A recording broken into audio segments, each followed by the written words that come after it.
The last train of the night was never supposed to stop at Blackwood Station. Everyone in the town knew that. The station had been abandoned for almost 20 years. The old signs were covered in rust, the wooden benches were broken, and the tracks that once carried hundreds of passengers every day were now hidden beneath weeds and forgotten memories. But every year, on the same night, at exactly 11:47 p.m., a train appeared. No one knew where it came from. No one knew where it went. And the people who stepped onto that train were never seen again. My name is Daniel Carter. I used to believe that every mystery had an explanation. A missing person could be found. A strange sound could be investigated. A forgotten place could be explored. Everything had a reason. At least, that was what I believed before I found the old recording. It was hidden inside a box that belonged to my grandfather. He passed away when I was 26 years old, leaving behind a small house, thousands of old photographs, and one locked wooden box that nobody in my family had ever been able to open. The strange thing was, nobody knew where the key was. My grandfather was a quiet man. He rarely talked about his past, especially about the years he spent working near Blackwood Station. Whenever someone mentioned that place, his expression would change. He would become silent, almost afraid. When I was a child, I once asked him, "Grandpa, what happened at Blackwood?" He looked at me for several seconds. Then he said, "Some doors are closed for a reason, Daniel." At the time, I thought it was just an old man's imagination. Years later, after his death, I found the key. It was hidden inside the back cover of one of his old books. A book about trains. The wooden box was covered in dust. Inside, there were old newspaper articles, handwritten notes, photographs, and a small cassette tape. On the tape, there was only one sentence written by hand. "Do not listen after midnight." I laughed when I saw it. I thought my grandfather was playing some kind of joke. But curiosity is a dangerous thing. Especially when something has been hidden from you for your entire life. That night, at exactly 12:03 a.m., I pressed play. At first, there was only static. A long, uncomfortable silence. Then I heard breathing. An old man's breathing. And then, my grandfather's voice. But it sounded different. Younger. Terrified. October 14th, 1998. A pause. If someone finds this recording, it means I failed. I froze. My grandfather continued. "I don't know how much time I have left, but people need to know what happened at Blackwood Station." There was a sound in the background. A distant noise. Like a train moving through the darkness. Then he whispered, "The train is real." I stopped the tape. For a few seconds, I just sat there, trying to understand what I had heard. A part of me wanted to believe it was a mistake. Maybe the recording was fake. Maybe my grandfather had created some strange story. But another part of me knew something was wrong. Because my grandfather had never lied to anyone. Not once. The next morning, I drove to Blackwood Station. I told myself I was only going there to learn more about my grandfather. Nothing else. The station was located about 30 miles outside town. The road leading there was almost completely abandoned. The trees grew so close together that sunlight barely reached the ground. When I arrived, the first thing I noticed was the silence. Not peaceful silence. The kind of silence that feels like something is watching you. The station looked exactly like the photographs. Broken windows. Old signs. A clock above the entrance that had stopped at 11:47. I walked onto the platform. And that's when I saw it. A message carved into one of the wooden benches. 4 words. 4 words that made my heart stop. "He came back too." I spent the next few hours searching through my grandfather's notes. Most of them were confusing. Dates, names, train numbers. But one page caught my attention. It contained a list of passengers. 23 names. All of them disappeared on October 14, 1998. Except one. My grandfather's name. Thomas Carter. Next to his name was a handwritten note. 3 words. I escaped. But below that, another sentence. Written in different handwriting. A handwriting I didn't recognize. No one escapes the last train. That night, I couldn't sleep. I kept thinking about the recording. About the train. About my grandfather. At 11:40 p.m., my phone suddenly rang. Unknown number. I almost ignored it. But something made me answer. At first, there was only static. Then, a voice. An old voice. A voice I knew. Daniel.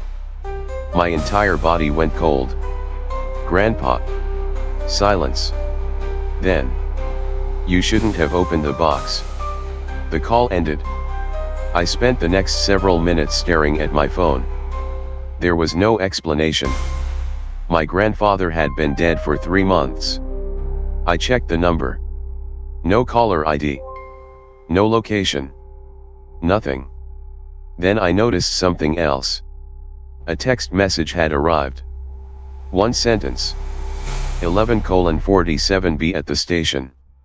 I knew I should have ignored it. Anyone else would have. But some questions become impossible to leave unanswered.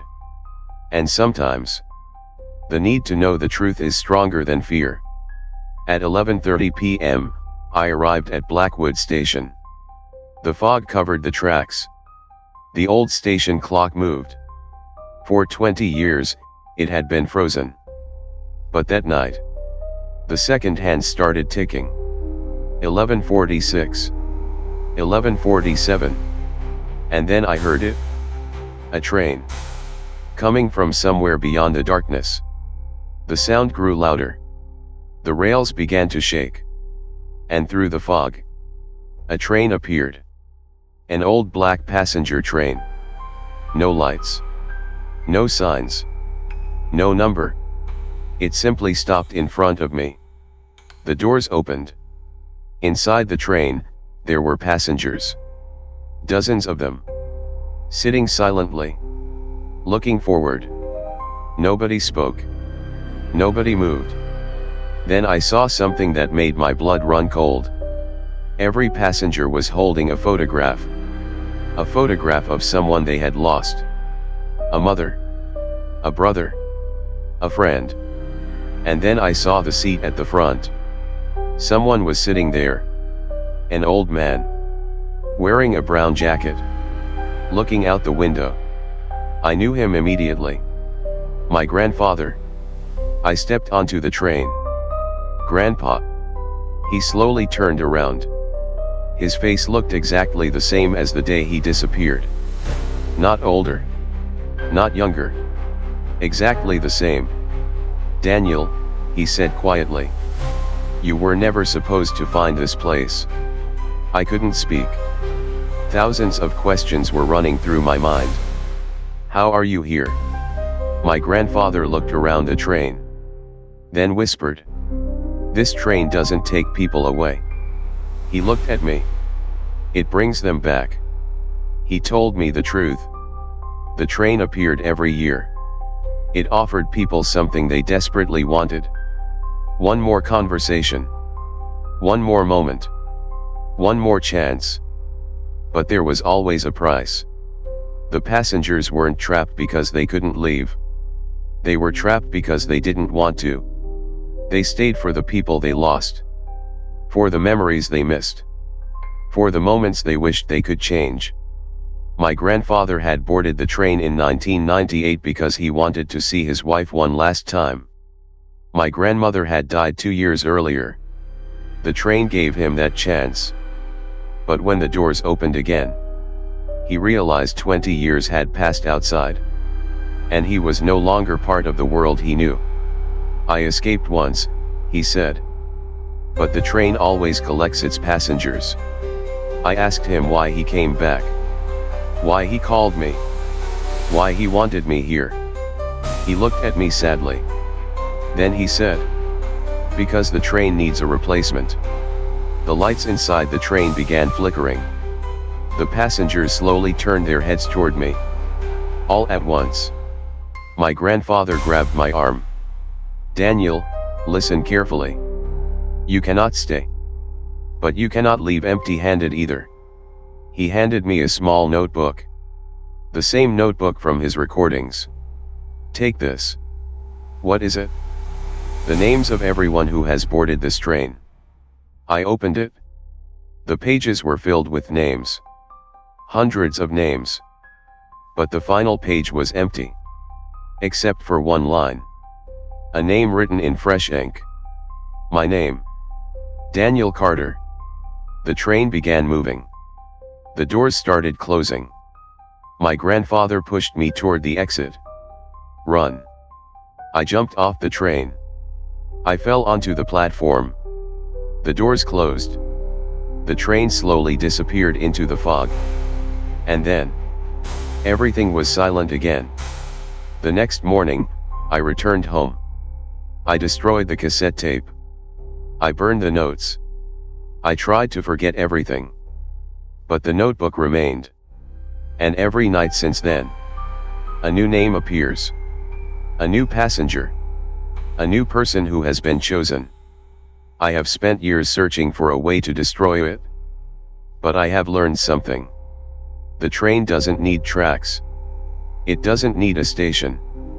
It only needs someone who misses the past badly enough. Someone who wishes for one more chance. Last night, at exactly 11:47 p.m., my phone rang. Unknown number. I answered. No one spoke. Only the sound of a train. Then a voice whispered. Daniel. My grandfather. Someone else has opened the box. I looked at the notebook. The final page had changed. The empty space beneath my name was no longer empty. There was a new sentence. Written in black ink. The next passenger has arrived. And underneath, a name. A name I recognized.